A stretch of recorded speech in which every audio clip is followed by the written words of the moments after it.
My ex-girlfriend Sophia is a well-known and indifferent female lawyer in the industry who often wins lawsuits.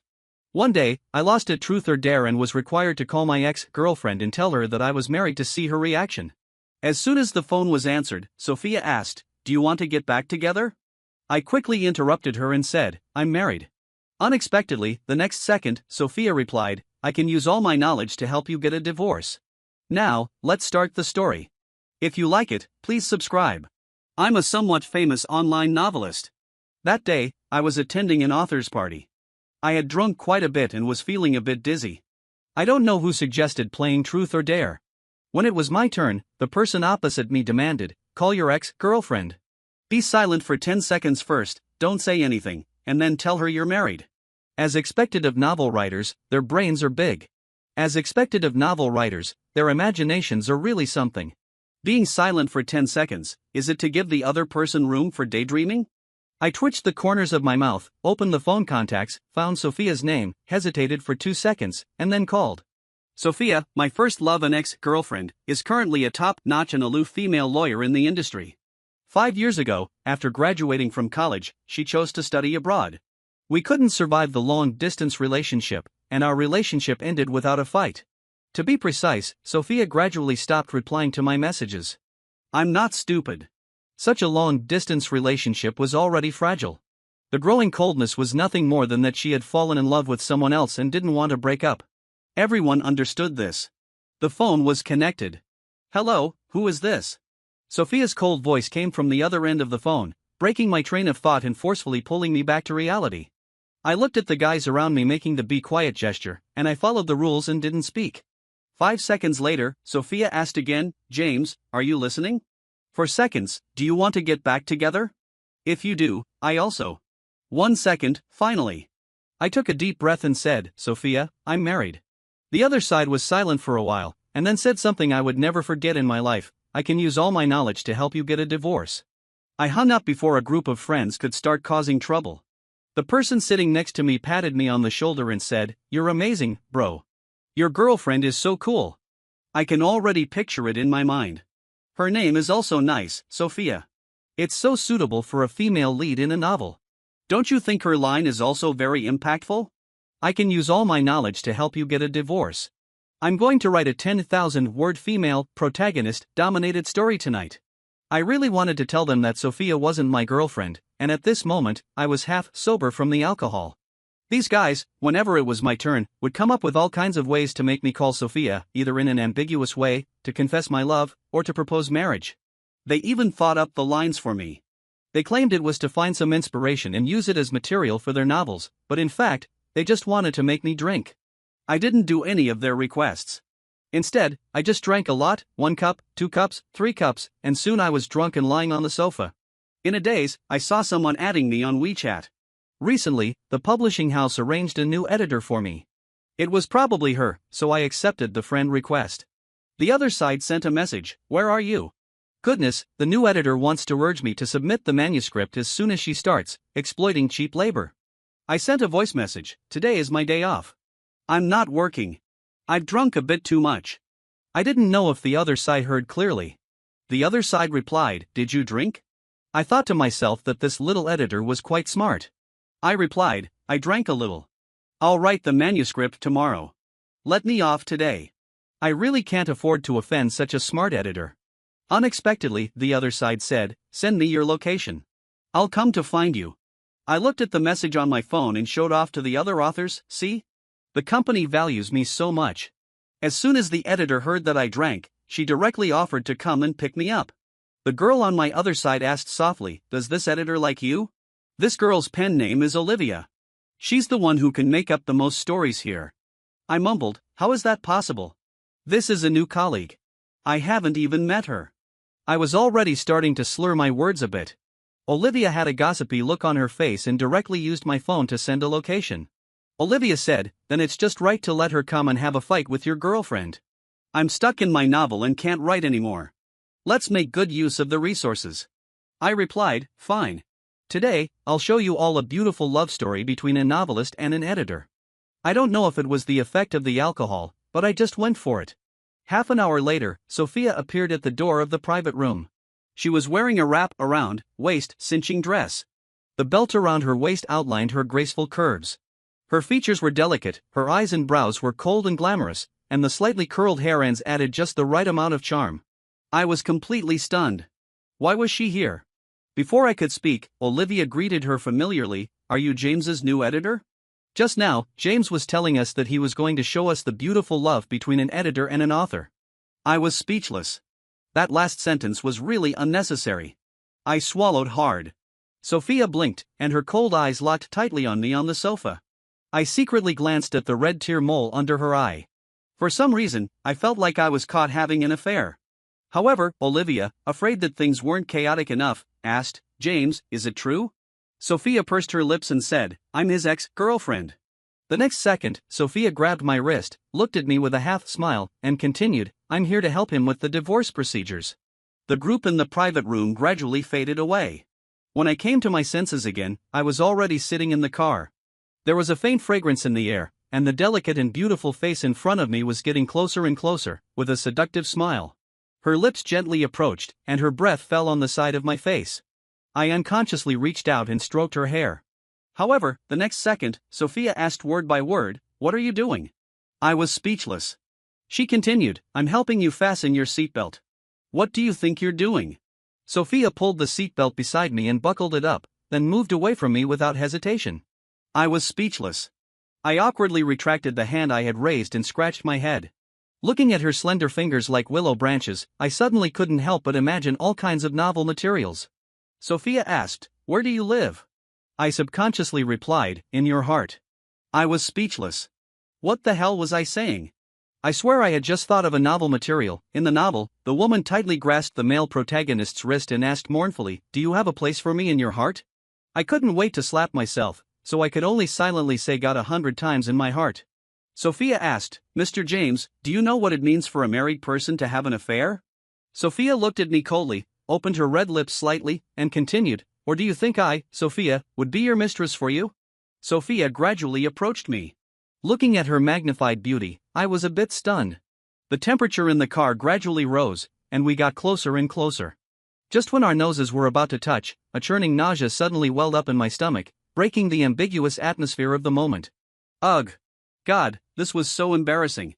I might as well go to sleep. When I woke up again, my head felt like it was going to split. I didn't open my eyes and muttered to myself, "Is this what it feels like to split?" Then I heard a female voice say, "I don't know if it splits, but how are you going to compensate me for my dress?" Sophia's voice beside me made me sober up a lot. My head didn't hurt anymore, and my back didn't ache either. I sat up with a jerk and said sternly, "Why are you in my house?" Sophia was sitting aside, speechless, and said, "James, open your eyes wide and see clearly before you speak." The minimalist decoration style was completely different from my messy home. I said, "Is this your house?" She replied, "Last night, you vomited all over me. I asked you where you lived, but you just fell asleep without answering." Sophia rested her chin on one hand and stared at me steadily, saying, "You forget that I'm a lawyer. If you died on the way, this lawsuit would be very troublesome for me." I stood up and bowed, saying, "Ha ha ha, thank you, boss, for taking me in. I have nothing to repay you with. I'll take my leave first." I slowly backed away, got out of bed barefoot, and planned to run away. "Wait. Boss, what else do you need?" Sophia said, "My dress." Sophia casually pointed to the black dress on the bedside table that I had vomited on terribly. I smiled awkwardly and said, "Boss, you're so generous. Can I wash it and return it to you?" I swallowed hard, looking at the dress whose fabric alone was worth a fortune, and my scalp tingled. Sophia nodded, and then I nervously moved to the bedside table on her side, picked up the dress with disgust. Ugh! The smell made me want to vomit. While I was thinking wildly, Sophia handed me slippers and said, "The floor is cold." Then she sighed and looked at me with sympathetic eyes, adding, "If you have injuries on your body, don't drink so much. Take care of yourself. Even if you're a boy, if you're domestic abused, you can call the police. You might as well get a divorce." Damn it, what kind of nonsense is this? What is she talking about? I want to see my lawyer. Me, a grown man, being domestic abused. What kind of thinking is this? This is humiliation, slander. I looked down at my body.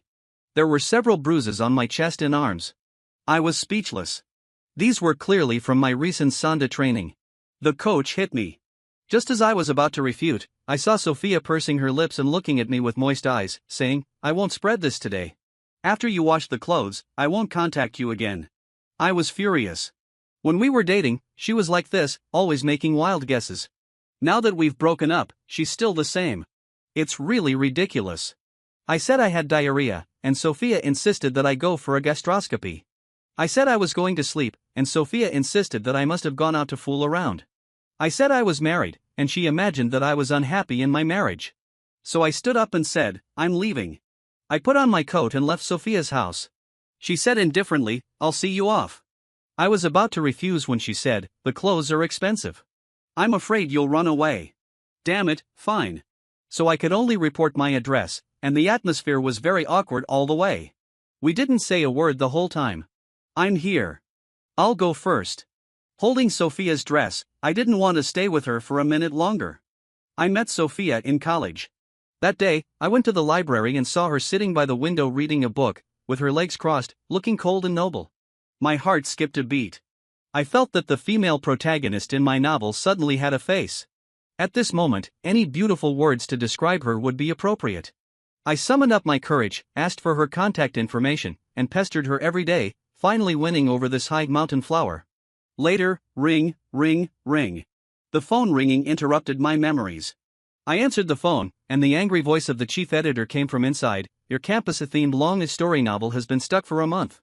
Readers said that if you don't update the story, they'll send us razor blades." I replied, "Hee, chief editor, I just don't have any inspiration. After the male and female protagonists graduated, I don't know how to write the story anymore." I said in a low voice, afraid of making her angry, "How about I submit the short story for the serial journal first? I have ideas for that." The chief editor said, "James, I'll give you 1 week, the last time. Hurry up and update the story. Otherwise, you don't want to see my dead body appear in your house, giving you some horror material, do you?" The chief editor's gloomy voice came from the other end of the phone. I felt a chill on my back, and then she hung up the phone. It's so hard. I ruffled my hair randomly. Why is my life so miserable? I took Sophia's clothes to the dry cleaners, gave the dry cleaners boss 1,000 instructions to be careful with the cleaning, and then went home. Sadly, I sat in front of the computer. The novel got stuck at the part where the female protagonist, Mia, went abroad to study and was maintaining friendly phone communication with the male protagonist, William. I just couldn't write anymore. Yes, this representative work of mine is about the story of me and Sophia. I liked writing novels when I was in college. At that time, I always recorded the past between me and Sophia. For example, in the winter when we first got together, I bought her a roasted sweet potato to warm her hands, but she smiled and put her hand into my pocket, her fingers gently touching mine. That was our first hand holding. Our hands, along with that roasted sweet potato, were warm in the pocket. Another example was when I put a scarf and a cute big orange hat on her. Her eyes were shining, and she tilted her head and asked, "What would I do without you?" The sunlight just shone on Sophia's face. At that moment, time was peaceful. And another time, on the eve of her going abroad, I hugged her tightly with red eyes and said, "I'll wait for you to come back." After Sophia went abroad, I started writing and made a way out in the online novel world. Later, I ran out of ideas and never touched male-oriented sweet love novels again. The reason was that I broke up with Sophia, and she took away all my inspiration and talent. 3 months ago, it was rumored on the internet that James, who was good at writing sad stories, had run out of inspiration and could no longer write sweet love stories. I didn't accept it. I tossed and turned for several days, so angry that I couldn't sleep. But when I sat in front of the computer, my mind was blank. I really couldn't write anymore. The chief editor roared at me like this at that time, "If you can't write, go find a girlfriend. Stop talking nonsense. Don't ruin the reputation of our publishing house." I had no choice. I opened my phone and, somehow, flipped through the memo from my campus days. I decided to give it a try. I beautified the bits and pieces between me and Sophia in the memo with words and published them. Since then, the rumor that James had run out of inspiration and couldn't write sweet love stories was self-defeated. But after 2 months of updating, I stopped updating because the story between me and her only went up to here. In order to keep my job, I had to start making up stories again. But how could I just make up an ending for a real life story? My head was buzzing. Maybe I should just give them a bad ending. I started typing, writing the story of me and Sophia in the identities of Mia and William. News about Mia disappeared without a trace. William couldn't stand it anymore. Even when they had a video call, they still looked at each other in silence. The long-distance relationship was really too tiring. He proposed to break up. When I wrote to this part, my heart also tightened. I clicked publish and closed the computer. The sunlight outside was so good. I posted on Twitter, a novel is like the author's child. Only by pouring in effort and injecting soul can more people like it. After replying to a few fans' comments, I browsed Google to find inspiration. Google didn't deceive me. I got new materials. After provoking Sophia, I was really in a bad mood. I sent a WeChat message to the chief editor and started to conceive a new story. I didn't sleep or rest for several days. Every day, except for going up and down the stairs to get takeout, I didn't go out. I wrote continuously for a week, and the new story was completed. I sent the file to the chief editor, and the chief editor replied coldly with an okay. Just as I was about to turn off my phone, Sophia's message popped up, "Where's my dress?" I was speechless. I had been so busy these 2 days that I had forgotten about it. I quickly replied, "I'll send it over now." I hurriedly put on my clothes and went downstairs to get the dress. However, as soon as I got the dress, Sophia sent a message saying, "I'm at the door." God, she came so quickly. I rushed to the gate of the community. Sophia's eye-catching red Porsche was parked at the door. I handed the clothes to her through the car window and said, "Here's your dress. It's been washed." Sophia shook her head and said, "Get in first. I want to talk to you about something." Sitting in the car, Sophia stared at me intently. I felt a bit of a tingle on my scalp. After a long while, she finally opened her mouth and asked, "Did you have an unpleasant experience with her?" "Who?" I didn't react for a moment. She said seriously, "Your wife." Damn it, is this thing never going to end? Does she really think I am a coward who was beaten by his wife? I was speechless. I almost spat out and asked, "What makes you say that?" She said, "I often passed by your building this week and saw you always getting takeout and throwing out the trash alone. It's obvious that you're not happy in your marriage." I widened my eyes and angrily rebuked, "Sophia, are you spying on me? How long did she have to lurk around to see me always alone? What a creepy, Yandere-like character." The more I thought about it, the more terrified I became. But Sophia said with an innocent look, "I just happened to pass by." I directly exposed her. How coincidental would that be to just see me taking out the trash and getting takeout? Sophia snorted and said, "That's not important. What's important is that you answer my question quickly." I gave up and said, "Can't she just not come home often?" Sophia asked in shock, "So you married a woman who lives with someone else and then beats you up when she comes back?" Sophia stared at me, and the beauty mark at the corner of her eye was very obvious. I was so angry that I almost laughed. I pursed my lips and said, "Do you have anything else? If not, I'm leaving." As soon as I got out of the car, Sophia also opened the car door. She pushed me, who was completely confused, back to the passenger seat, then she trotted back to the driver's seat and started the car. I was speechless and asked, "Sophia, where are you taking me?" Sophia drove very fast, looking very worried. After a long time, she replied, "I'm taking you to the hospital for a check-up."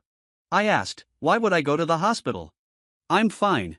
Sophia replied, "You've been domestically abused, but you don't want to get divorced. There must be something wrong with your mental state." What the hell? What kind of nonsense is this? I wanted to see my lawyer. I directly opened the car door, and she was so scared that she quickly stopped the car. I got up without hesitation, took a taxi, and went home. In the evening, Sophia called me. I was stunned. When we broke up, I didn't block her, but she had never called me before. I picked up the phone and asked, "What's up?" She said, "You forgot to give me my clothes back." I didn't want to see her again, so I asked, "How much are they?" "I'll transfer the money to you." She said, $160,000. I replied, "I'll send them to you." I had to bow to the reality for the sake of money and yield to the so-called evil forces. Just as I was about to hang up the phone, Sophia said, "James, if it were you." I was confused and asked, "If it were me, what?" She continued, "If your wife really lives with someone else and doesn't come back." I was even more confused and asked, "Come back for what?" She pursed her lips and said, "James." Then she was silent for a long time. I suddenly had an epiphany and asked, "Don't tell me you want to be my mistress?" I had lied to her that I was married, and she actually believed it. Then I lied to her that my wife didn't come home, and she still believed it without a doubt. However, when Sophia said she wanted to be my mistress, I was really shocked. I couldn't even imagine it. I continued to ask, "Sophia, do you really want to be with me? Even though I have a wife?" Seeing that she didn't answer, I asked again, After a long while, she replied softly, yes. Getting an affirmative answer, I was completely stunned. When Sophia was in school, she was the ideal type of many boys. She is like a flower on the high mountain, and I have to work hard to pursue it. Now, she actually wants to be my mistress. Sophia then said, since it's decided, let's go out for a meal together after all these years. I'll invite you at 3 o'clock tomorrow afternoon. After that, she directly hung up the phone. What was going on? Although I didn't have a wife, she thought I did. Recalling the conversation just now, an inexplicable emotion welled up in my heart again. In fact, the reason why Sophia and I broke up was not like in novels, with things like cheating, misunderstandings, or family feuds. It was just that we had a time difference. Gradually, Sophia replied to my messages less and less, and sometimes we couldn't even talk for 2 days. The fuse that led to our breakup was a Valentine's Day a few years ago. She pitifully told me that it was another Valentine's Day that we couldn't spend together. To fulfill her wish, the day before Valentine's Day, I took a red-eye flight, full of joy, wanting to give her a surprise. However, I sent countless messages, but she didn't reply. It was not until I left dejectedly that I received a text message from her. Sorry, I didn't know you were coming. I had a case come up suddenly, and my phone ran out of power, so I didn't have time to tell you. Happy Valentine's Day. I suddenly felt it was quite meaningless. How could it be such a coincidence that she just didn't have time to send a message that day? I'm not a fool. What else could be the reason for turning off the phone on Valentine's Day? So, I resolutely sent Sophia a message saying let's break up, and then deleted all her contact information. I was in a low mood for a long time. It was the editor-in-chief who came to my house in person and forced me to cheer up. Just like that, we separated completely. Now, this once unattainable beauty was actually willing to put aside her pride and be my mistress. I really never expected this. Just like when we first met, I was still attracted to her. The next day, I deliberately styled my hair neatly, shaved my beard clean, and adjusted my glasses that exuded a literary air. Looking at Sophia, I asked in a very polite tone, "Where are we going to eat?" Sophia looked at my baggy shorts and replied, "Sakura-oriented sushi restaurant." That was the sushi restaurant that Sophia and I went to every Valentine's Day. But after we broke up, I never went there again. I asked, "Sophia, are you willing?" She didn't answer me. She just looked at my baggy shorts again and said, "Your wife doesn't take good care of you. Let's go to the mall to pick out a piece of clothing later." I refuted, "Hey, don't be so concerned about appearances. I've always been careless about such things." Sophia replied, "I'll pay." I immediately said, "Okay." When we arrived at the sushi restaurant, we looked at each other without speaking. Sophia gently and considerately put the beef in the sukiyaki pot for me.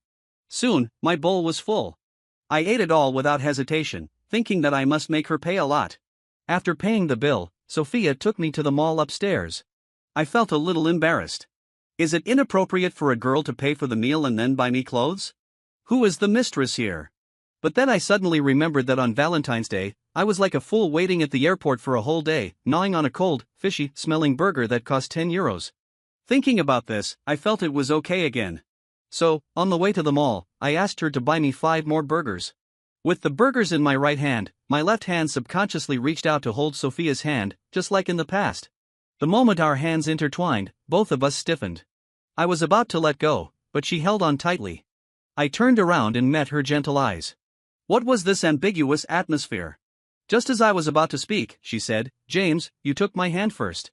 We just held hands like this, neither of us speaking. When we reached the door of a store, Sophia tugged at my hand, and I stopped. She said, "This one." I looked up and saw that it was the store she used to pester me to visit every Valentine's Day. I sighed. She still remembered. She carefully measured the clothes on me. I have to say that Sophia has much better taste than I do, a rough guy. I only tried on 3 pieces, and they really made me look much cooler than my baggy shorts. Sophia asked, "James, which one do you like more? I want to buy it for you." I looked at the price tag and was a little shocked. Then I turned to the salesgirl and said, "Hey, wrap them all up. Charge it to the card." I added, "Charge it to her card." Sophia looked speechless but still handed the card to the salesgirl. After asking the salesperson to cut the label of one of the clothes, I put it on directly, nodded, and said, "Okay, I'll take you home." Sophia said speechlessly, "We're already here. Don't we watch a movie? Isn't the general dating process to watch a movie and then have a dinner?" I replied, "Hey, let's not be so rigid." Sophia said, "I'll treat you to the movie." I immediately said, "Okay." Sophia looked speechless again. We watched a love movie. When the hero and the heroine kissed, I subconsciously glanced at Sophia. She blushed shyly and met my gaze. I said, "Hey, watch the movie properly. What are you looking at me for?" After watching the movie, Sophia's face was still tinged with a blush. I looked at her unnatural expression and asked, "What's wrong?" She said, "It's nothing. I'm just a little hot. Maybe I'm wearing too much. Maybe we should stop here today." I was speechless. Didn't we agree to have dinner? Women are really fickle. Well, after eating 5 burgers, I didn't have much of an appetite for dinner either. When we came out of the cinema, it was already dark. Sophia said that it was not safe for a girl to go home alone, so she asked me to take her to her doorstep. I said, "You're home. I'll go now." Just as I was about to turn around and leave, Sophia leaned against the door with one hand and grabbed my collar with the other, pulling me very close. So close that I could see the tiny tremors of her eyelashes, and the fragrant breath from her charming lips blew across my face. After a long time, she said, "Pick me up tomorrow night. We'll continue. Have an early rest." Then she closed the door. I was speechless. How did she become a domineering female president? Is this the trend abroad? She suddenly became so skilled. She was like a different person. The next second, Sophia sent a message saying, "I'm going to take a bath now. Send me a message when you get home." Looking at the message on the phone, I was a little distracted. This was like a girlfriend asking her boyfriend to report his itinerary. I replied, "Okay." The next day, Sophia sent me a good morning message, and I replied. She called me and said, "You got up so early?" I said, "Yeah, I have to submit my manuscript today. I'm so unlucky. The editor-in-chief found a bunch of typos in my sad ending story. I admit I was a little careless, but before, there was an editor friend who helped me deal with it. Now I'm all alone." She asked, "Will it affect me treating you to dinner tonight?" I could hear a trace of worry in Sophia's tone, so I immediately replied, "Of course not. A few typos are nothing. I'll finish it soon. After all, revising the manuscript can't delay my chance to have a free meal." Sophia said, "Okay. You can think about what we'll eat tonight. Can you come pick me up at 7 o'clock tonight?" "Okay." After that, we hung up the phone. If only Sophia had been so understanding 5 years ago. I turned on the computer and started typing. While I was writing, a friend's call came in. "James, how's it going? Do you have any weird material about 2 women fighting over a man?" I angrily rebuked, "How dare you ask? If you hadn't sent her my location, would there have been such a mess? I wish I could plant her in a radish field." Olivia replied, "Ha, it's for the literary work. Don't be angry, James. Who knew it was your ex-girlfriend who came?" I said, "I won't talk to you for now." The editor-in-chief sent my manuscript back. "There are too many typos. Today is another working day." After hanging up the phone, I started to seriously revise the manuscript. It was probably around 4 o'clock in the afternoon when I finally finished revising the manuscript. After sending it to the editor-in-chief, I complained, "Editor-in-chief, when can you give me a new editor?" He replied, "Now." The editor-in-chief really lived up to his reputation as a word-sparing and employee-squeezing devil. His efficiency was really high. I immediately received a new friend request. The other party sent a message saying, "Hello, Mr. James. I'm Chloe, the new intern editor." The new editor was a girl. Judging from her way of speaking, she should be quite young. She also sent cute emojis. I replied politely, "Hello, hello. Please take care of me too." I quickly browsed her WeChat circle of friends. She was definitely a beauty. She replied, "Mr. James, I'll bring you the contract for the new article tomorrow. After you sign it, you can send me a message, and then I'll come to pick it up." This girl was a bit overly polite, so I could only reply politely, "Thank you for your hard work." "Thanks." I sent her my location and home address, and then we didn't talk anymore. At 7 o'clock in the evening, I picked up Sophia on time. Sitting in the car, we were less nervous. I said, "Sophia, I'll put a lipstick in the car so that you don't forget to touch up your makeup if you need it." She said, "Okay." I don't know why, but I always felt that she was in a much better mood. I was puzzled and asked, "Do you have something happy today?" Sophia thought seriously and then said, "Does seeing you count?" I shook my head and said, "Hey, don't build your happiness on my pain." Sophia asked, "Then shall we not eat?" I said, "No way." The conversation didn't continue. We arrived at our destination. This time, it was a Hunan cuisine restaurant. The owner was a very nice big brother. Sophia pushed the menu in front of me. I was a bit polite and ordered a whole table of dishes. Sophia twitched her mouth slightly and asked, "Can we finish all this?" I said, "Hey, if we can't finish, we'll pack it." I waved my hand grandly. The food was served quickly, and I ate heartily. Looking at the empty plates on the table, Sophia widened her eyes and asked, "James, you can eat even more than before after not seeing you for a few years." I gritted my teeth and said, "My life is so miserable. My wife has run away. If I don't eat and drink, what's the point of living?" I looked at her with a mischievous glint in my eye. Sophia's face visibly turned sad. Looking at her, I suddenly wanted to tease her and asked, "Sophia, if I get divorced, will you marry me?" She looked into my eyes, said nothing, and got up to pay the bill. On the way home, we didn't say a word. I was a bit unhappy and didn't want to talk either. So, did she just like the thrill of being a mistress and that's why she got back together with me? When we arrived at the gate of her community, she seemed to want to say something but stopped. I didn't give her a chance to speak and just drove away. When I got home, to be honest, I was in a bad mood. Did Sophia just want to play around? Or did she just like seducing married men? Thinking about it, I chose to sleep it off. The next day, Sophia didn't contact me, but Chloe came to bring me the contract. She looked exactly the same as in the photo, even more beautiful. She was about 1.65 meters tall, with a sweet-looking face and a pair of cute tiger teeth. "Mr. James, Mr. James." Chloe waved her hand in front of me, pulling me back to reality.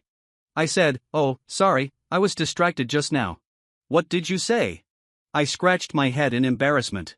She said, "I want to ask, if you like a very, very happy person and you feel that you are not worthy of her, if you want to be with her, what would you do?" A blush appeared on Chloe's face. I thought carefully about my love story with Sophia and then told her, probably just keep pestering her and be sincere. Remember, sincerity is the most powerful weapon. She said, "Okay, thank you, teacher. Then I'll go. I'll ask you if I have any questions." Chloe bowed politely. I said, "I'll see you out." I sent Chloe downstairs and then went back upstairs. When I turned on my phone, Sophia still hadn't sent me a message. She didn't send one on the third day either, nor on the fourth day. A week passed, and she still didn't contact me. I was a bit depressed, but soon I was too busy with the tasks assigned by the editor-in-chief to be depressed. I don't know why, but this month the editor-in-chief arranged a lot of work for me. I not only had to submit 3 short campus series stories but also had to sign books for readers as a way to give back. It took me a month to finish all the work at hand. Suddenly, I remembered that I hadn't given the signed contract to Chloe. Looking at the time, it was still early, just 4 o'clock in the afternoon. I called Chloe and said, "Chloe, could you come and pick up my contract?" She replied, "Right now?" Chloe's tone was very sad when she spoke. I quickly said, "If it's not convenient for you, you can come tomorrow." I could tell that something was wrong with her. But she said, "Teacher, I'll come right now." Chloe was nearby and told me she could be there in 10 minutes. Looking at the garbage I had accumulated over the past half month, I told Chloe to wait downstairs. I could take the garbage down and give her the contract at the same time. When I saw Chloe, she was carrying a heart-shaped cake and pouting as she walked over. I handed her the contract and looked at the heart-shaped cake in surprise, asking, "What's this?" Chloe replied dejectedly, "I made this cake myself, but my confession failed." "Teacher, do you think there's still a chance for me and the boy I like?" I didn't know how to comfort her. After all, my own love life wasn't that great. So I sighed and said, "Sincerity is the best way to win someone's heart." Chloe actually started crying. "Alas, I'm so miserable, woo-woo." I was at a loss as I watched the little girl crying convulsively in front of me. She said, "Teacher, can you give me a hug?" Chloe looked so vulnerable that I couldn't refuse. I gave her a big hug. She hugged me and cried for a long time, then wiped her tears, showed her 2 small canine teeth, and said, "Thank you, Teacher James. I feel much better. Teacher, if you don't mind, I'd like to give you this cake." Just like that, I received the cake in a daze and then went upstairs in a daze. Back upstairs, I put the heart-shaped cake on the table, took a photo of it casually, and posted a tweet, "Sincerity is always the greatest trump card." Fans commented below, "Has James found a new girlfriend?" Thinking of Sophia's face and the fact that she hadn't contacted me for several days, I replied, "I'm considering it."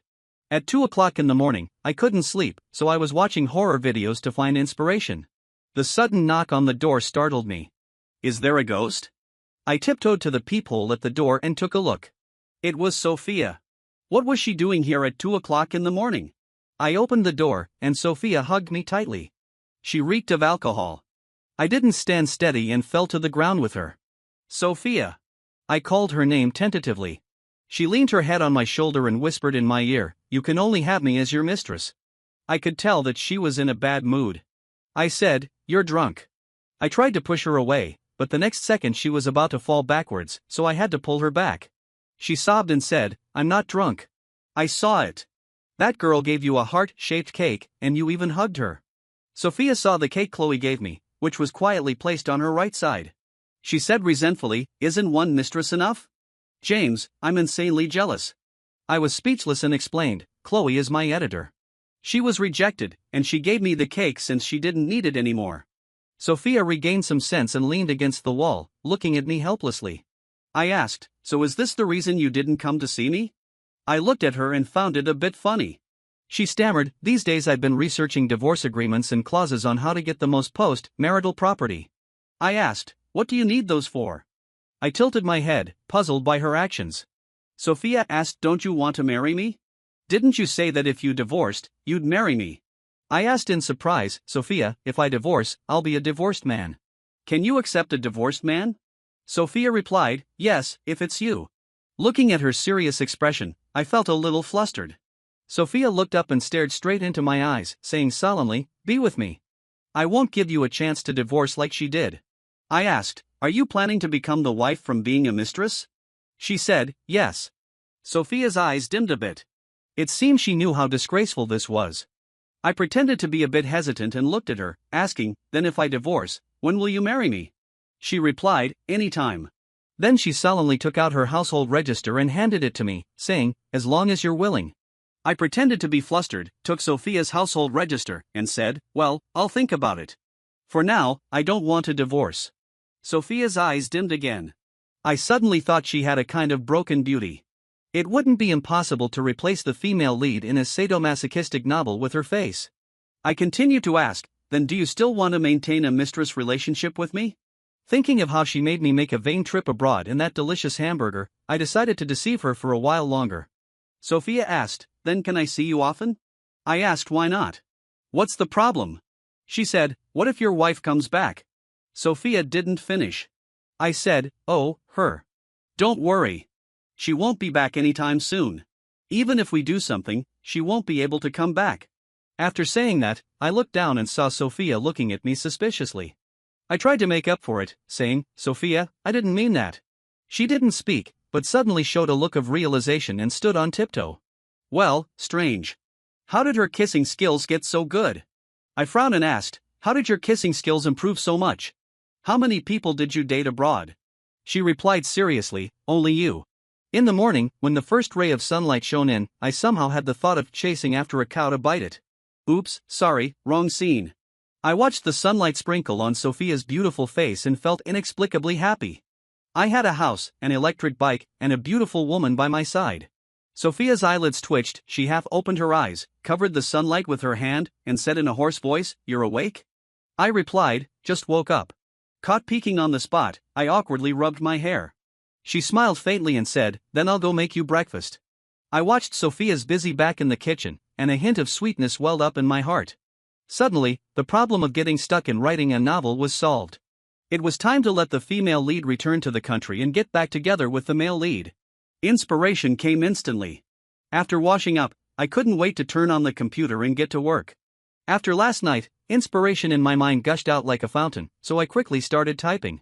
A voice suddenly came, "James, it's time to eat." Sophia came to the living room. I was startled by the voice, guiltily saved the document, then closed the computer, walked to the table, and said, "You can cook now?" I picked up a fried egg and put it in my mouth. My eyes lit up immediately. You know, when Sophia and I were in the rental house in China, we always ordered takeout to solve the meal problem.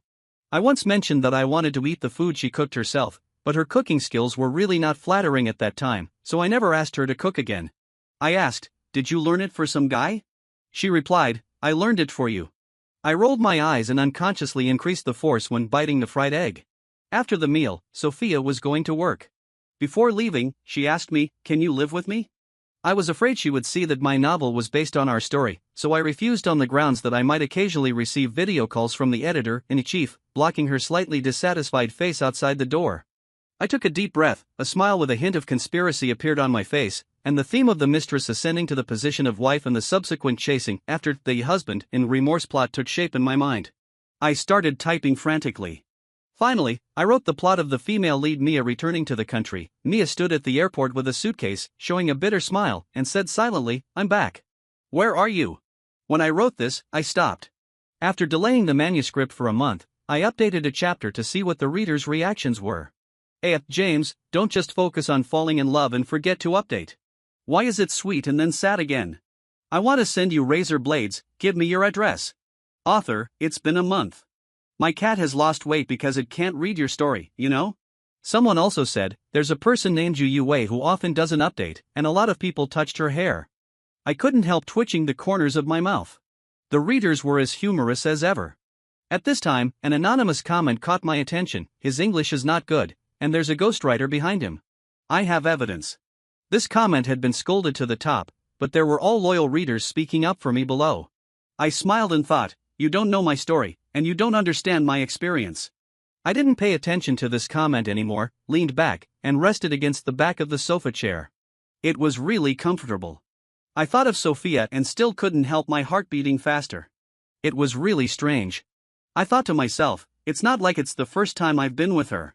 Why am I still like this? Sophia sent me a message, I'm at the company. I have a case to deal with today. Is it okay if I come to see you a little later? I replied with a okay. Sophia is becoming more sensible and knows to report her itinerary to her boyfriend. I'm very pleased. I clicked on her WeChat moments and found that she had taken a photo of breakfast with the caption young married woman. I couldn't help muttering, what the hell is young married woman? Won't this make her friends think she's married? What's she up to?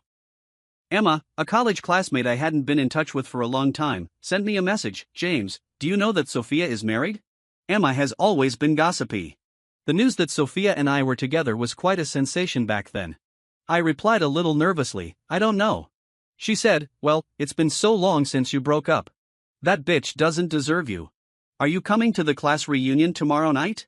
We haven't seen each other for several years and want to get together. I didn't want to go at first, but Emma told me that Mark, a rich second generation in our class, was treating us and had booked a table at the most expensive 5-star restaurant in the city. I touched my stomach and unashamedly agreed. In the evening, when I was having dinner, I told Sophia about this. She asked me for the location and said, I can hide and wait for you downstairs.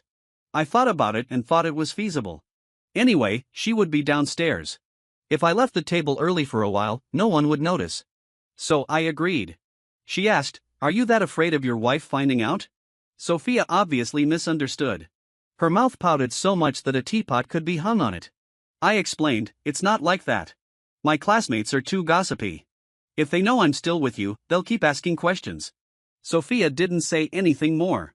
After dinner, we held hands and took a walk in the community, chatting casually. Most of the time, she was listening. We were like an ordinary young couple, taking a walk and chatting in a harmonious atmosphere. When we arrived downstairs, I said goodbye to her. She said, no matter how long it takes, I'll wait. I went upstairs somewhat forgetfully, mechanically opened the mobile phone memo, and recorded everything that happened to us today. About half an hour later, Sophia's message appeared on my phone on time, I'm home. Good night. I replied, good night. 5 years had passed between us. It seemed that everything had changed, yet also seemed that nothing had changed. I could clearly feel that she cared about me. Although we didn't communicate much usually, I could truly feel this sentiment. Perhaps it was because we had both matured. After writing another manuscript, I washed up and went back to bed. Just thinking about the little details of my time with Sophia every day filled me with joy. I planned to tell her that I wasn't married in a while and give her a scare. The next day, I was typing in the morning and also in the noon. I handed in another chapter of the sweet, love-long story to Chloe. She said she could finish proofreading it before 8 o'clock tonight. I integrated the story of Sophia and me into Mia and William, and it received a very good response. The popularity of the novel was getting higher and higher, surpassing all the articles I had written before. The editor-in-chief sent me a serious message, James, you've been doing a good job recently. Keep it up. I smiled slightly. It seemed he was in a good mood, otherwise he wouldn't have typed so many words. In the evening, I drove to the class reunion. As soon as I entered the private room, I heard a familiar voice, brother, you're here. Looking up, I saw Ava standing and waving at me, saying, "Come and sit here quickly." I forgot to mention that this rich little lady is my childhood friend. We went to school together since we were kids and were classmates until college. When she was in primary school, because her name was like a boy's, she was laughed at as a tomboy by her classmates. It was me who slapped the talkative boys in the class with a brick and shut them up. Since then, no one dared to say a bad word about Ava, and she became my little tale. After high school, we were in different classes. Ava, because of her outstanding appearance, had more and more boys around her, and our contact gradually decreased. I looked at the sumptuous dishes on the table, swallowed my saliva, and said, "You're still rich. So generous." Ava blushed and lowered her head, while Emma said proudly, "James is now a popular online writer." I said, "You're overpraising me. Let's eat first." I sat next to Ava. She propped her chin with one hand and talked to me about a lot of things from our childhood, occasionally showing a nostalgic smile. After a few rounds of drinking, the atmosphere on the table became lively. Ava whispered in my ear, "Brother, I heard that there's no chance for you and Sophia anymore?" I asked, "Who did you hear that from? Why does everyone know about me and Sophia?" The next second, Emma said, "Let's play truth or dare. Spin the bottle. Abigail, you spin first." Emma's words interrupted what Ava was going to say. Unfortunately, the first one to be spun was Emma. A classmate asked, "Did you have a crush on anyone in college? If so, say who it is." The first question was so explosive that the atmosphere was instantly pushed to a climax. Emma blushed and said reluctantly, "Yes, Shinzei from the Department of Hydraulic Engineering." The classmates make trouble. "Oh, no wonder you often took Professor Zhang's courses in the Department of Hydraulic Engineering." After playing a few more rounds, it was Ava's turn. A boy in the class who loved to stir things up asked her, "Do you have a crush on anyone?" "Yes. Ava is a rich second generation in our class, a princess of a wealthy family, a young lady." Some classmates who loved to stir things up had already taken out their phones to record the video. I was watching Ava with great interest, but unexpectedly, she turned her eyes to me, bit her lip, and said, "Brother, I've liked you since I was a kid." I was stunned. Wow, led by Emma, the classmates let out a scream. Ava continued, "I once secretly added Sophia as a friend. When I saw her post a picture with the caption 'A married woman' on her moments yesterday and asked Emma about you two, I found out that you two hadn't made up since you separated. I thought maybe my chance had come." I asked, "Then why didn't you say it before?" I swear, I didn't notice at all that Ava liked me. From childhood to adulthood, we were like buddies. She had also dated boyfriends, and they all broke up quickly. She said, "When I was a kid, I changed so many boyfriends to make you angry, but you didn't react at all, brother. I thought I had no chance. When I grew up and wanted to confess, you were with Sophia again, and I felt very inferior." Ava lowered her head. Yes, in front of someone as dazzling as Sophia, I had also felt inferior. Ava looked at me nervously and asked, "Brother, Sophia is married. Will you give me a chance?" The classmates all started to make trouble. Say yes, say yes. I was just about to refuse when Sophia knocked on the door and walked in. I was speechless. Why did she come? No, how did she get in? For a moment, it was dead silent. Sophia just stood there, leaning against the door, staring at me. Ava seemed to react and looked at me, then at her, asking, "Brother, haven't you broken up?" Sophia said softly, "He's married. I'm his mistress." There were all kinds of screams around, both male and female. I immediately wanted to find a hole in the ground to crawl into. Ava said in confusion, "Brother, you too." After a moment, as if she had made some major decision, she continued, "Brother, if you need, I can also be." Sophia interrupted her mercilessly, "He only needs one mistress." Then she pulled me away from the table. "Back in the car," I said, somewhat displeased. "Sophia, how could you say that? What will they think of me after the class reunion?" Sophia snorted. "What, are you brave enough to do it but not to admit it? Or are you afraid your wife will find out?" I retorted, What am I afraid of? If this gets out, you'll be the one who gets scolded even worse." I heard her soft laughter echoing in my ears, and in an instant, the anger in my heart vanished without a trace. She asked, "Are you full?" "Yeah." "Did you drink?" "No." She said, "Well, you're awesome. You deserve a reward." She followed me home, went upstairs to the bedroom, then stood on tiptoe and kissed me, saying, "I have to work overtime tonight. You go to bed early." With that, she left straight away, leaving me standing there in a daze. How could she do this? Tease me and then run off. I was so angry that I frantically wrote 10,000 words and woke up the poor Chloe to proofread the manuscript. Chloe said weakly, Teacher James, we don't have to push this hard. I replied, go read the manuscript. She answered, okay, but I was asleep. Poor Chloe. When I woke up, I saw the proofreading message she sent me at 3 a.m. and suddenly felt a bit guilty. I sent a message saying, thanks for your hard work. Chloe didn't reply. She was probably still asleep. As usual, I replied to Sophia's good morning message. She said she had to work overtime these 2 days and didn't have much time to come over. She said, brother, I can't come over to cook for you. You must be so sad, right? How about I transfer you some money so you can order something delicious? I replied, transferring money is so tacky. It makes me seem like I'm a kept man. You can just pay for me later. Recently, the sweet novels have received an excellent response, and the number of monthly tickets for rewards is quite impressive. Also, because my relationship with Sophia has been progressing rapidly, I've been in a great mood every day. I took a photo of the food I ate and posted it on Twitter with the caption, food freeloaded from someone tastes really good. Sharp-eyed readers started asking if I was dating a rich woman. I was in an even better mood and replied, yes, and she's a beauty.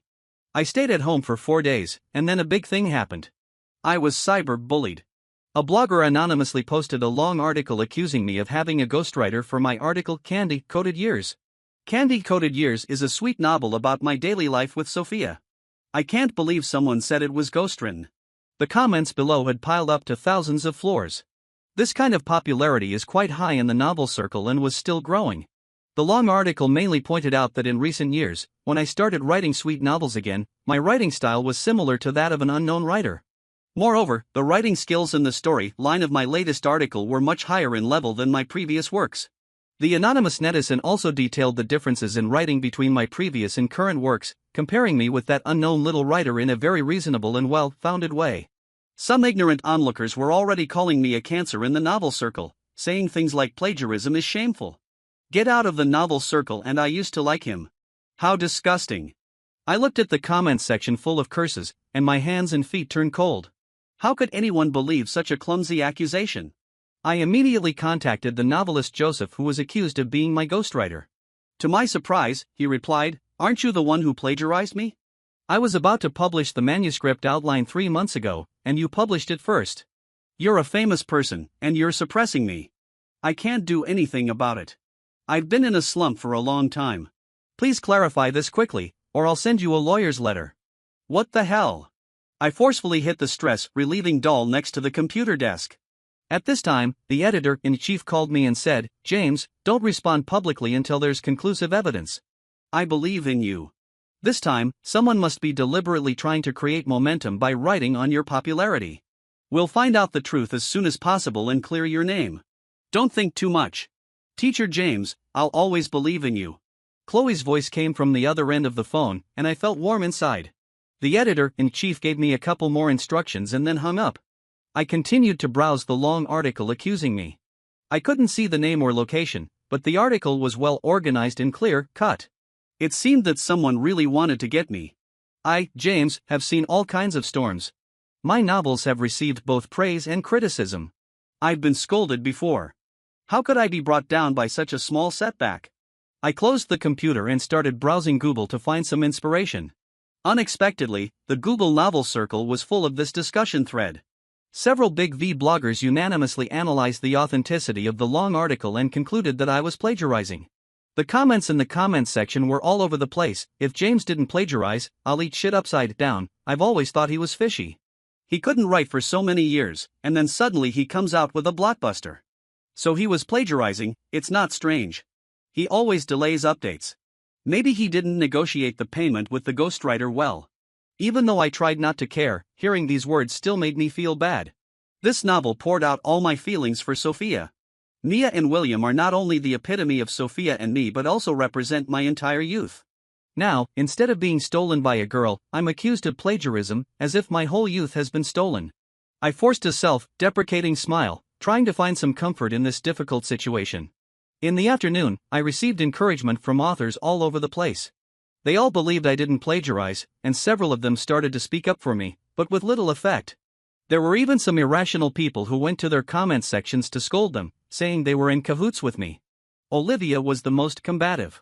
She not only helped me clarify but also replied sharply to those who were scolding me in the comment section, not just anyone can compare with our James. James, don't worry.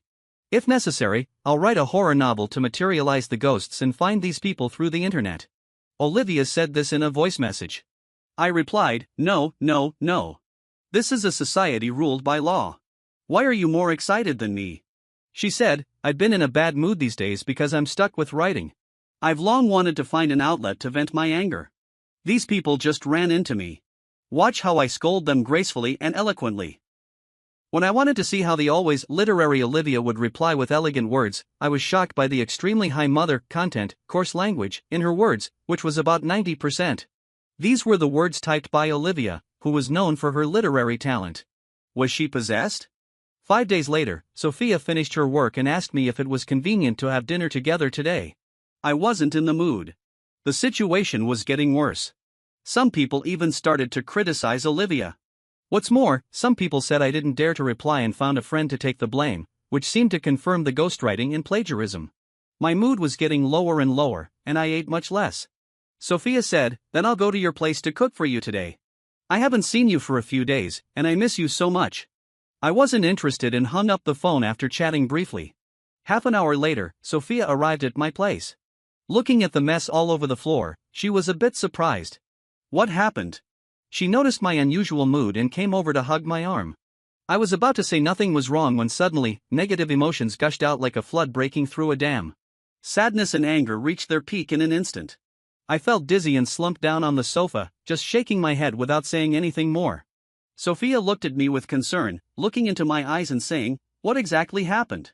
I hesitated for a while and then told her the whole story. After listening, Sophia rationally helped me analyze. First, we need to find evidence to prove that you wrote this. Did Joseph mention in the private message to you when she wrote it? I answered, 3 months ago. She nodded and asked, then do you have any evidence to prove that you created this novel before her? Suddenly, I thought of something and blushed deeply. I thought, damn, how can I say this? Sophia said, James, you have to tell me. I'm a lawyer, and I can help you. I stammered, I have a memo. I record all the article inspirations in the memo. Counting from the initial plot, I probably started creating it 9 years ago. 9 years ago, when I just entered college and started dating you, I began to record the little details between us. Sophia didn't notice my embarrassment and continued to seriously analyze the case. You can send me a copy of the memo. Also, tell me the website information where the novel was published and that author's novel. If there are manuscripts earlier than hers, it'll be easy to turn things around. First, we used the useful information to issue a clarification statement, and then send lawyers' letters to Joseph and several big V bloggers who are manipulating public opinion. I showed an expression of utter despair and said, it seems like there's no other way. I sent the memo to Sophia. The file was dozens of gigabytes. From her shocked eyes, I could see her deep suspicion. She asked, what did you write to take up so much space? I replied, just some inspirations. I scratched my head awkwardly. However, after she opened the memo, she was even more shocked. She read it silently for 4 hours without saying a word.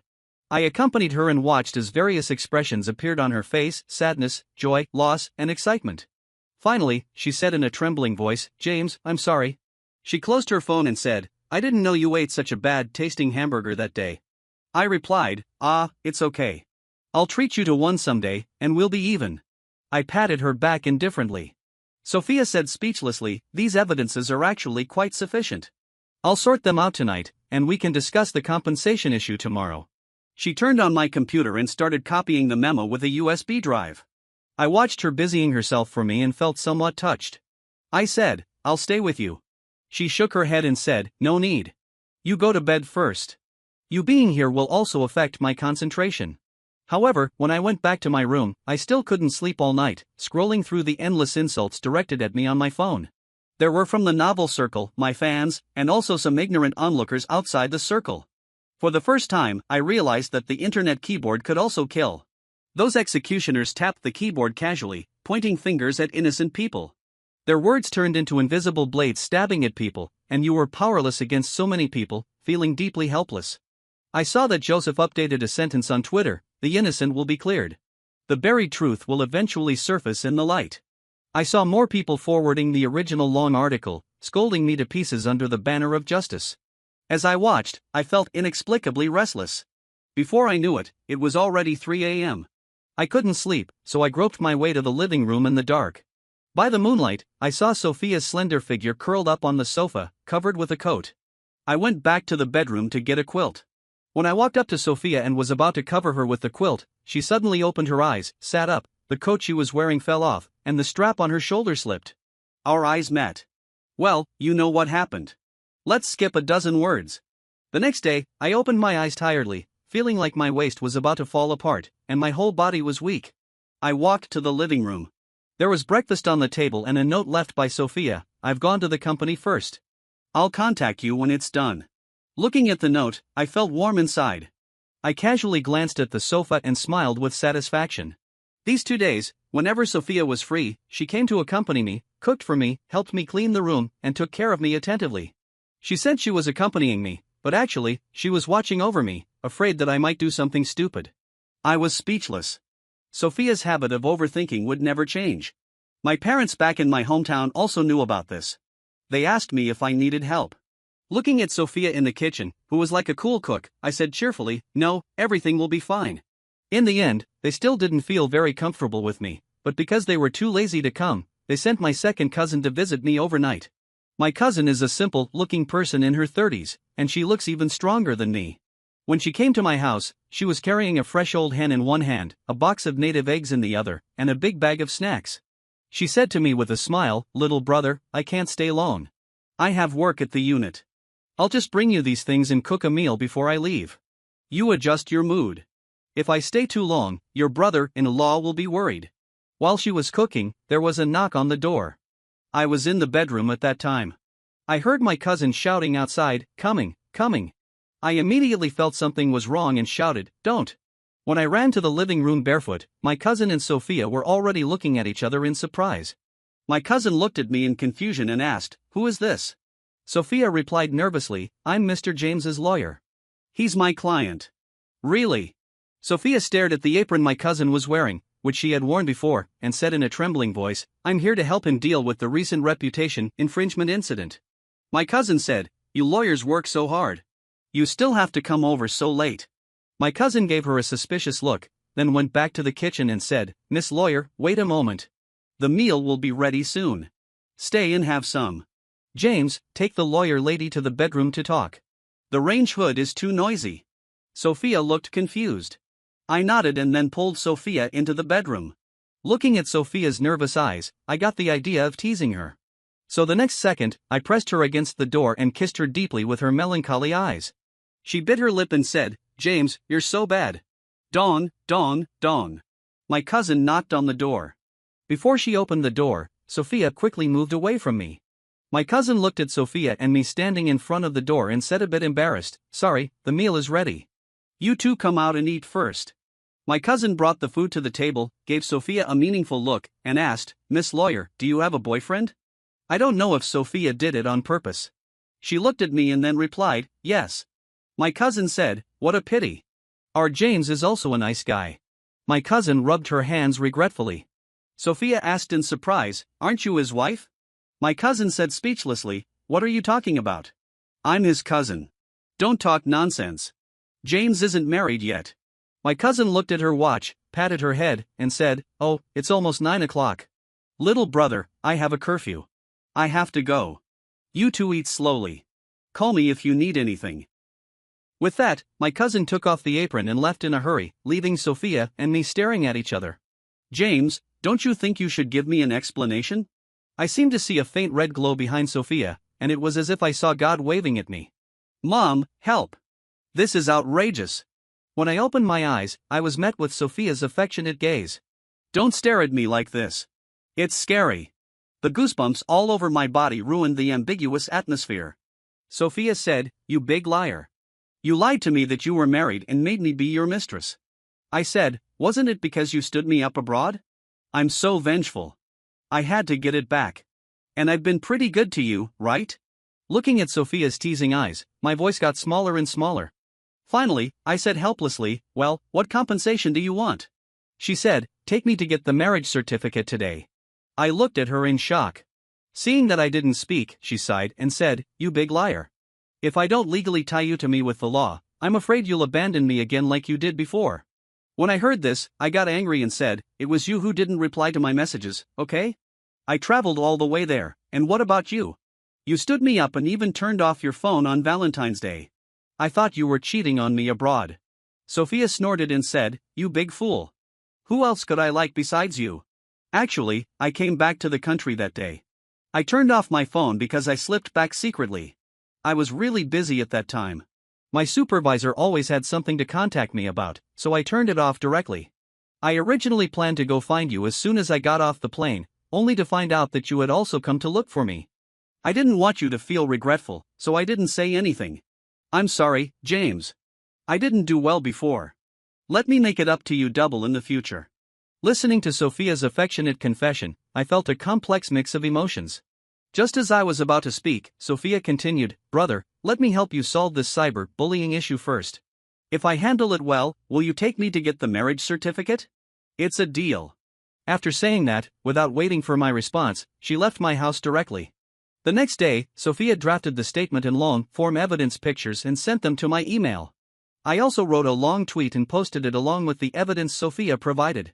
I wrote, first of all, I would like to thank the readers who have always liked me and the author friends who have always supported me. Secondly, I'm sorry for taking up public resources for so long. I didn't speak out not because I was afraid, nor because what they said was true. I've been collecting evidence these days. I believe that no amount of explanations can compare to presenting the evidence openly. 9 years ago, I started creating candy-coated years. At that time, I began my first relationship in life, and it was precisely because of this relationship that the work Candy-Coated Years came into being. As everyone knows, fiction often reflects reality. My novels are my reality, my story. I've been in the novel circle for 5 years. In these 5 years, I've learned a lot and gained a lot. As the number of readers grows, I'm even more reluctant to disappoint those who like me. Every one of my works, from being immature to mature, was completed with my painstaking efforts and countless days and nights. They are more like children infused with souls by my pen. I won't hire a ghostwriter, and I definitely won't maliciously plagiarize anyone. In addition, the author Joseph and other people who incite public opinion to attack me will receive my lawyer's letters one after another during this period. The truth will never be hidden in the dark. After writing this, I felt much more relieved. I was so focused just now that I didn't open the evidence pictures Sophia sent me. I was shocked when I finally did. Sophia, by some means, dug out the real name authentication of the anonymous IP of the person who posted the long article, and it turned out to be Joseph. She also sorted my memo manuscripts one by one according to time and attached the message Joseph sent in private, saying that he wrote the outline 3 months ago. This completely cut off his last way of quibbling. It's clear at a glance which is longer, 9 years or 3 months. In the afternoon, a newly opened lawyer's account was pushed to the top of the hot search. Just by posting one video, it attracted tens of thousands of reposts and comments, and the term, the coolest female lawyer in history, even appeared on the hot search list. I clicked on the video, and Sophia appeared on the screen. She said, hello, everyone. I'm Sophia, and I'm also Mia, the female protagonist in James's Candy-Coated Years. James and I dated for 4 years in college, and then I went abroad. Due to various reasons, we lost each other. Now I've found him again. I believe those who have read the novel don't need me to elaborate on the details of our relationship. My classmates from the Massachusetts Institute of Technology can also testify that these experiences are a true portrayal of James and me. Now, due to the incitement of online public opinion, James has been personally attacked. As both his girlfriend and his lawyer, I can't tolerate this. I will, as Mr. James's client, solemnly send lawyers' letters to those who have hurt, slandered, and abused him. Thank you. Subsequent comments unanimously sided with me. I don't know if it was because of Sophia, the beauty, but the public opinion was pushed to an even higher heat. Besides Olivia and the other authors, as well as the editor-in-chief Chloe, many of my classmates specifically opened accounts to help me repost and clarify. Emma even posted a lot of candid photos of Sophia and me that I had never seen before. Even Ava reposted it and said, the boy I couldn't even chase must have high moral character. How could he possibly do something like plagiarism? Later, Ava was revealed to be the eldest princess of a wealthy family, attracting a large number of fans. Joseph was forced to issue a sincere apology, but apparently, the fans didn't buy it. In the novel circle, once plagiarism is confirmed, it means the end of one's career. Joseph will pay the price for his stupid behavior. Several Big V bloggers also deleted their posts one after another and apologized to me sincerely. The matter finally subsided. Sophia sent lawyers' letters to them without mercy and earned a large sum of mental damage compensation. Suddenly, I was about to become rich, and I felt a bit giddy. It's worth mentioning that because of Emma's blurry photos and Sophia's domineering speech, we attracted a large number of fans who were attracted by our looks. Some fans have already left comments asking me to update our couple's daily life. There are also those who specifically read candy-coated years because of Sophia's beauty and exclaimed in the comments about our beautiful love. On the day the matter was resolved, the editor-in-chief called me and said, "James, with such a capable girlfriend, write more sweet novels. The royalties will be substantial." I said, "Editor-in-chief, you sound like a Japanese commander-in-chief." Beads of sweat dripped from my forehead. Chloe's voice came from the other end of the phone again. "Baby, I also think it sounds a bit like that." The editor-in-chief said, "I've told you, don't call me baby in front of others." The editor-in-chief's earth-shattering roar made me move the phone away from my ear. Chloe said, "Okay, baby, stop," shouted. After hanging up the phone, I smiled maliciously. I seemed to know who Chloe said she liked.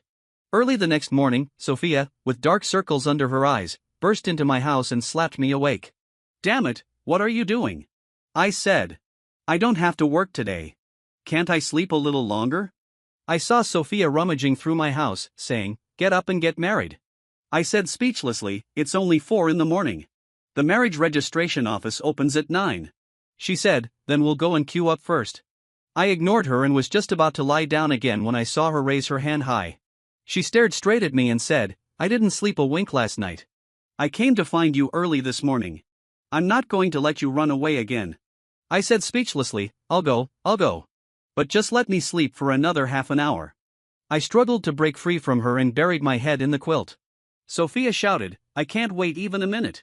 The sequel to the story from Sophia's perspective is about to begin. If you like it, remember to share it with your friends. Since the moment James burst into my life, I found that the world around me suddenly became colorful.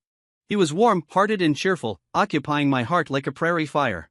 After graduating from college, for the sake of my dream, I chose to study abroad. After going abroad, we had a time difference, so our chatting time decreased, and we had a lot fewer common topics. I saw him dozing off on the video call while I was sharing my daily studies, and I laughed at him, calling him a big fool. I became more and more anxious, afraid that he didn't love me anymore, afraid that he couldn't endure the long-distance relationship. I said I really hoped we could spend Valentine's Day together once, so I secretly bought a ticket to go back for the festival and turned off my phone so that no one would disturb us. However, he also came to my country, and we missed each other. When I got my phone back, I saw 99 messages on it. I felt mixed emotions. I didn't want him to regret buying the ticket. It was enough for me to regret alone. So I replied to him, "Sorry, I had a last-minute case yesterday, and my phone ran out of battery, so I didn't have time to tell you. Happy Valentine's Day." But he told me we should break up. When I tried to send another message, there was a red exclamation mark next to the message box. I knew I wasn't a qualified girlfriend. I couldn't be with him all the time, so I didn't dare to contact him. I accelerated my studies, just wanting to go back and see him as soon as possible. In the past few years abroad, I was almost constantly busy. Finally, I returned to the country, but I still didn't dare to contact him. I admit I'm a coward. I was afraid that even if I tried to keep him, he wouldn't turn back. He called me. I asked him if he wanted to get back together, and he told me he was married. He never lied to me, so I believed him. I thought I could use all my knowledge to help him divorce and get the most divorce property. If he was willing, I could even marry him. I thought I was crazy. I added him as a friend out of nowhere. After a long time, I received his voice message again. He was drunk and mistook me for his editor. Was his married life not going well, so he went out to drink and called me? My thoughts were a bit malicious, but I couldn't help thinking like this. Years of calm and restraint collapsed the moment he called. I felt so useless. I asked him for his location, put on a coat, and rushed over. I took him out of the private room, and he vomited all over me. I took him back to my home, and he wouldn't let go of me, shouting words I couldn't make out. It was as if we were back in our college days. The next day, when I saw the injuries on his body, I got angry. How had his marriage become like this? He was actually abused by his wife, but he didn't dare to face this problem and never said a bad word about his wife. I couldn't control my impulse to meet him. I knew it was immoral, but I just wanted to see him. He asked me what I was doing and if I wanted to be his mistress. I should have refused. I shouldn't have destroyed someone else's family for my immoral feelings, but I didn't. I answered yes. I was such a despicable person. I wanted to stay by his side, but not as a friend. I would go crazy if I did. I became his mistress. I went out to eat and shop with him, doing all the things we should have done on Valentine's Day 5 years ago. That night, he asked me if I would marry him if he got divorced. My body trembled slightly. I couldn't control my desire to be with him, and I didn't say anything. He seemed a bit angry and left directly without even saying goodbye. I didn't dare to speak either. I'm a coward. I was afraid that even if I tried to keep him, he wouldn't turn back. He called me. I asked him if he wanted to get back together, and he told me he was married. He never lied to me, so I believed him. I thought I could use all my knowledge to help him divorce and get the most divorce property. If he was willing, I could even marry him. I thought I was probably crazy. I added him as a friend out of nowhere. After a long time, I received his voice message again. He was drunk and mistook me for his editor. Was his married life not going well, so he went out to drink and called me?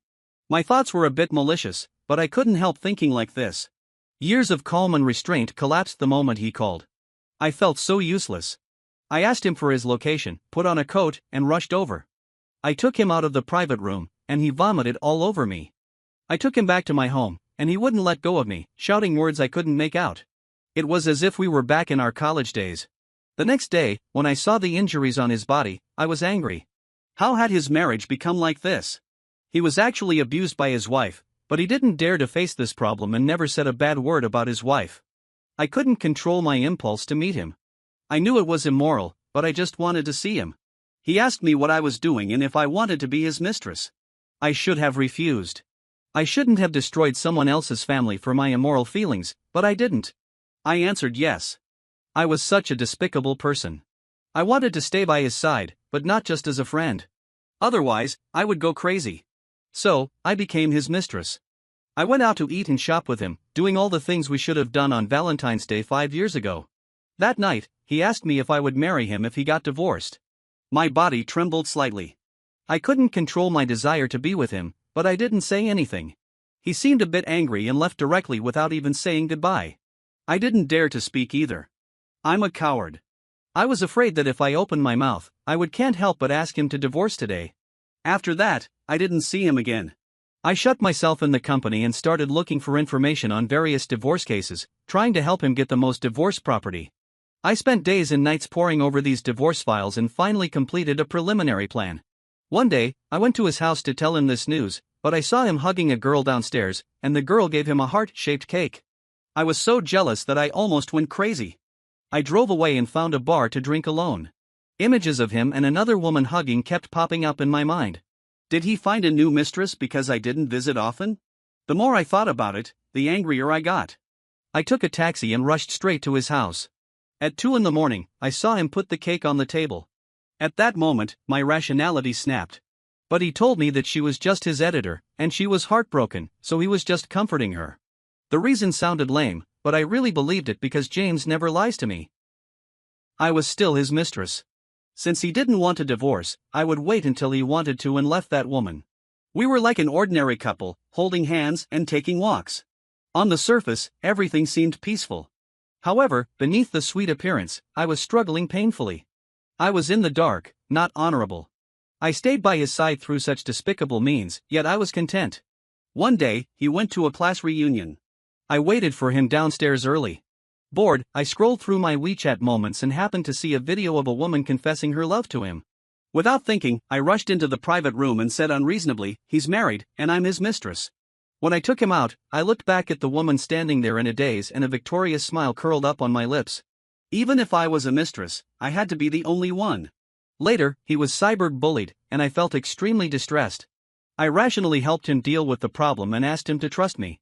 When he hesitantly sent me the memo, to be honest, I was shocked by the dozens of gigabyte memo file. I couldn't help but wonder what he had written to take up so much space. After reading it, I was even more shocked. It turned out that it recorded every bit of our lives, and his novel was about our story. It took me 4 hours to finish reading all the content in the memo. I suddenly realized that we had experienced so much, yet we still drifted apart. It was my fault. I kept apologizing because my negligence had let down his sincere and passionate love. I started working overtime, working like crazy, just to help him sort everything out. I asked someone to find out the IP address of the instigator, which was the unknown writer Joseph. I sneered. Such a person still wanted to ride on our James's popularity. I would definitely sue him until he was bankrupt. One day, I finally sorted out all the clues and evidence and drove to James's house. To be honest, before knocking on the door, I heard the sound of cooking in the house. I had a rough idea in my mind, and my hands were shaking a little. But I still knocked on the door. I wanted to see what kind of woman he had married. A woman in her 30s opened the door. She was simple and honest. She was so lucky. James gave me up for her. On the surface, I looked at her calmly, but inside, I was almost crazy with jealousy. I didn't know how many times my psychological defense had collapsed. It was all for him. However, later the woman left. It turned out that she wasn't James's wife, and James wasn't married. I was overjoyed. He had always been mine. I made a decision on my own and said, as long as I help him solve the cyber-bullying issue, I'll become his wife. I'll marry him. I quickly returned to the company, sorted out the materials as fast as I could, and even helped him post a video to clarify. I asked many of my college classmates to help us repost and prove. To be honest, I had a hidden agenda. In the video, I clearly stated that I was his girlfriend. I wanted everyone to know that James was mine. Finally, the truth came to light. I couldn't wait to go to his house and rummage through for the household register. But he wanted to sleep a little longer. Humph, no way. I wanted to be the first woman to get the marriage certificate today. For the first time, I hated why the marriage registration office opened so late. Once we got the certificate, this boy I had loved for so many years would belong to me forever.